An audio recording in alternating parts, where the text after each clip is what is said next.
Good morning guys, Mike and Charlie with Midwest Adventure Life, and today we're going to talk about 50 amp, 30 amp, 110, 220. You're going to set up your RV at home or whatever the case. We're going to go through some of the confusion, some of the misinformation out there, and what you need and what you don't need. So follow along and maybe we can shed some light on some of these confusing situations on what you really need to power your RV. So let's get started. So we're going to talk about what each of these adapters is. We've got a 50 amp down to 15 or 20, we'll talk about that. This is 30 amp down to 15 or 20 amp. We've got a 30 amp to 50 amp. Here's another 30 amp to 50 amp.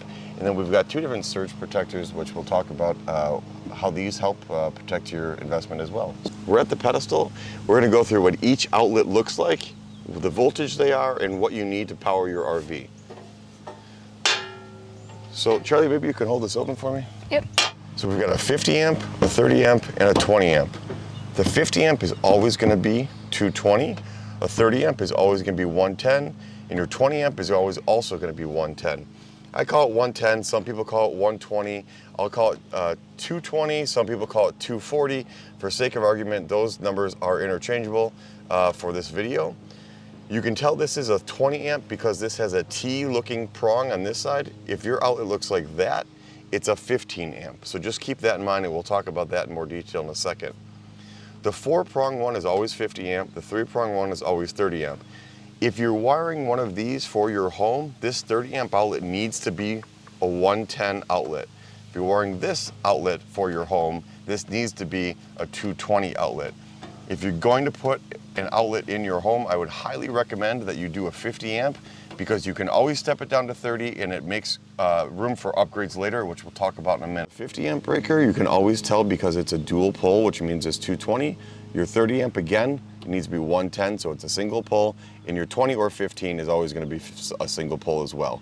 So the RV that we're plugging in today is a 50 amp, but we're gonna show you what you need if you have 50 versus 30, and we're gonna explain some of the differences. So when you're camping, a lot of times you get to a campsite, who knows if Bob the Builder connected these things properly, they mismatched wires, and you're gonna plug your, whether it's a $100 RV or $1 million RV into this pedestal, you're gonna trust that whoever wired this properly did their job. I highly recommend spending a couple $100 and getting a surge protector. This helps from a few things. This helps to make sure that this is wired properly. If it's not, you'll get a code. Also, if you get a surge, you get a storm, this will take the blow before your RV. Now this Watchdog one goes as far as having a phone app and the whole 9 yards, which I don't know is necessary. I just got a good deal on it. The beauty of this one is if it does take a surge, there's a sacrificial part inside that you can replace. This one is a 30 amp one. You can tell this is 50. Charlie's spinning it around, that's a 30. This one is a little cheaper, better than nothing. It still will tell you if there's open grounds or if it'll tell you if it's wired properly. This surge guard, if it takes a hit, it's garbage, but it's also significantly cheaper. So we use this Watchdog for our 50 amp. So again, I would recommend if you're going to buy something like this, buy it with the idea that you might upgrade in the future. So if you got a 30 amp RV, you can still buy a 50 amp one, and what you can do is use one of these dog bones, and they call this a dog bone. So it goes from the 50 amp down to a 30 amp. So now in the future, if you ever upgrade to a larger RV, you're already ready to go. So we're gonna plug this in and we're gonna talk a little bit about 50 amp for a second. So we've got our 50 amp surge protector plugged in, and this goes directly to our RV. Now 50 amp is 220 volts. And most people think you never plug your RV into 220 volts. Now, if you had a 30 amp 220 volt outlet, you're right, you would cause a ton of damage to your RV. All 50 amps are 220. And how it works is, think of your home. You've got your circuit panel in the basement or wherever it may be, and you've got outlets, and you have 220 volts that come into most homes. You have two legs, 110 and 110. Not everything in your home is 220 volts, but you have 220 volts coming in. What this does is this takes 220 volts and sends it into the RV. Now, nothing in the RV runs off 220 volts, I know is what you're thinking, but it sends in two legs of 110. This is why at 50 amps you can run your microwave and both AC units and all your equipment at one time, because it sends in two legs of 110.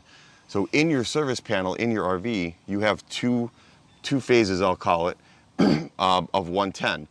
So one of your AC units is on phase one of your AC units is on phase two, giving it the full power to the RV. So it's not, the RV accepts it as two legs of 110. It never mixes it, if you will, to make it 220 down to the appliances. So if you were to lose one leg of this 220 50 amp outlet, you would notice that one of your AC units wouldn't work, but the other one would. So if you ever had a short in your cord or whatever. So that's why it is 220 for a 50 amp breaker or 50 amp service to the RV. The RV takes it as two 110 outlets. Let's say you get to a campsite that doesn't have all these three connections. Maybe they just have 30 amp. Let's go with that scenario right now. 30 amp only, you've got a 50 amp RV. Whatever are we going to do? Well, they call this a dog bone. 30 amp in, 50 amp out. Now, no, this doesn't do any converting. This doesn't make more power from here to here. There's nothing magical. What this does is this takes your two legs of your 50 amp and it connects it to one leg into the 30 amp. So what I talked about previously is you have two legs of 110 coming in and it separates them. This will combine those two legs of 110, but now it's only 30 amp. So you're taking those two legs from the RV, making it into one. So this is why your power system in your RV will automatically detect you're at 30 amp. And if you're running your microwave, it may turn off your AC, or it may automatically switch power depending on your RV. But, so you plug your 30 amp in,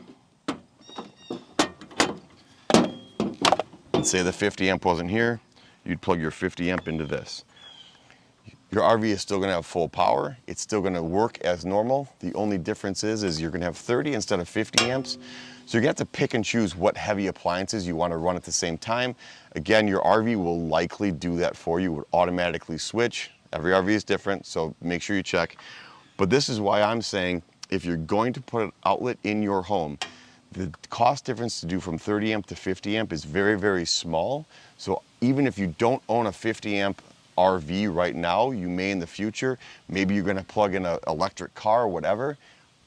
Add the 50 amp service. So if you do install a 50 amp outlet, I don't have one because I don't have a use for one, but they make a dog bone that goes from 50 amp down to 30 amp.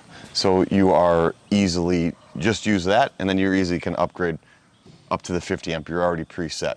You don't want to just change this outlet without knowing the wiring is correct. All right, so let's say you don't have this at home, you don't have 50, you don't have 30, but you only have a 15 amp or 20 amp. 20 amp is obviously better, so if you got a 20, great, but 15 and 20 are gonna be the same, your same standard plug you're used to, right? So what you can do is you can plug into this, so you got 20 amp. Now this is a 30 amp style plug. This seems a little crazy, but it does work. You can plug 30 amp into here, and now I can plug my 50 amp into here. Now this will work, and this will give the RV power. What you do need to be careful of now, in here, I'm lit, it's green, it's white, it's good to go. But this, I would only highly recommend that you run small things. Maybe this is just to charge the batteries. Maybe this is to just have lights on. You certainly wouldn't want to run your AC with this. You don't want to run microwave with this. You know, you will overheat. I will also say is you want to have the thickest cable possible from the outlet to the RV. It will allow for less resistance, less heating. So use your heavy RV cable if you're going to use this 15 or 20 amp outlet. I do have something like this, which we'll talk about why I use this in a second. This is handy for a few different reasons. Again, this is 50 down to 15 or 20, and we'll talk about this in a second. So now that you understand that a 50 amp is 220, a 30 amp is 110, and your 15 or 20 amp is 110, and what you can run with it, watch our other video. We'll talk about more specifically about the wiring of these outlets into your home if you're going to try and add one. Again, if you're going to add one, I would highly recommend going straight for the 50, skip the step. But let's talk about the RV side. and how this 50 amp and 30 amp equates on the RV side. So on the RV side, you're gonna have a plug like this. It says right on it, 50 amp. So this is my 50 amp plug we talked about before. It's like a twist lock. If you're a marina boat guy, it's kind of the same thing. They call it shore power. But let's talk about this for a second. So this will also spin in here like this, and you can plug an extension cord into here. Now the only time I use this is when I'm storing it. I plug this into an extension cord into a standard 110 outlet, and it basically runs my battery tenders and it'll give me lights. But you want to be careful with something like this because the cord that you're running between here and your outlet is likely just an extension cord. I would use the heaviest gauge you can. But again, I would use this for nothing more than battery tenders and that kind of stuff, because you always want to run the heaviest gauge cord between your power source and the RV as possible. And again, this is just for me, just for battery tender use. It's easy because I don't have to pull out this heavy cord. So this cord is my 50 amp, right? So we'll lift this up, twist in, lock, spin it, and plug it in. So let's go inside and we'll show you how this stuff switches over depending if you've got 50 or 30 amps. So as we talked about earlier in the video, if you have 30 amp versus 50 amp, this is where it's going to tell you. So right now it's lit up 50 amp, you got 30 and then 20, and then gen set is generator. So if you're running on the generator acts basically as a 50 amp service. You can support the whole RV on your generator, generally speaking.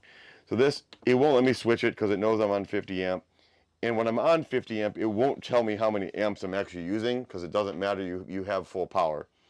If you were on a 30 amp service, this would tell you how many amps you're actually drawing at the time. And if it reaches over that 30 amp, it will automatically turn off a certain thing. It may turn off the rear AC, it may turn off the front AC, depending on what's drawing for that power at the moment. So this, they call it a energy management system. So if you are on a 30 amp service, like we talked about, it's connecting your first line of 110 that comes in and your second line of 110 that comes in as one line of 110 to power the whole RV. So that's why you can't run everything at once. On a 50 amp, again, you can run everything at once, so it doesn't give you the amp draw. So this system should automatically dictate what gets power. So even at a 30 amp, you shouldn't have to worry about deciding for yourself to turn off the AC or turn on another AC unit. If you have two AC units, you could probably run them on 30 amp together, as long as you're not running the microwave or whatever the case may be. So you kind of understand what we're getting at. Hey guys, thanks for watching. Hopefully it sheds a little light on 15 amp, 20 amp, 30 amp, 50 amp, 110, 220, 240, 1.2 gigawatts. So as always, what should they do, Charlie? Make sure to like and subscribe.